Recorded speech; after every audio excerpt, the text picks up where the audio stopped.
Krádež korunky zo sochy Panny Márie z baziliky na Mariánskej hore v Levoči. Bazilika Navštívenia Panny Márie v Levoči na Mariánskej hore je významným pútnickým miestom pre veriacich katolíkov z celého sveta. Mnohí z nich pri svojich modlitbách obracajú zrak na oltár v interiéri svätyne so sochou Panny Márie. 2.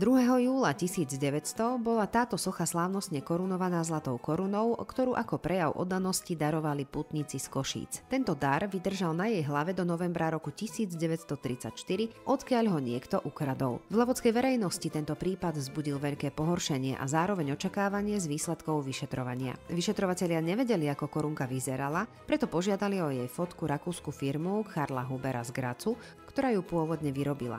Z krádeže bol obvinený istý Štefan D., známy zlodejíček z levockého kriminálneho podsvetia, prezývaný Mucha, manželkou oslovovaný Pišta a vo vyšetrovacích spisoch ako zločinec z povolání. Okrem drobných krádeží, vlámaní do trezorov, vrátane odcudzenia dynamitu z levockého kameňolomu, ktorým potom lovil ryby v Hornáde, sa dovtedy nedopustil závažnejších priestupkov. Vyšetrovanie bolo postavené na náleze vreckovky, ku ktorej vlastníctvu sa Štefan D. priznal. Daktyloskopické skúmanie vykonané v Prahe nepotvrdilo zhodu s jeho otlačkami prstov a tými, ktoré boli zaistené na mieste činu, čo následne viedlo k pochybnostiam, či Štefan D. tento skutok naozaj spáchal.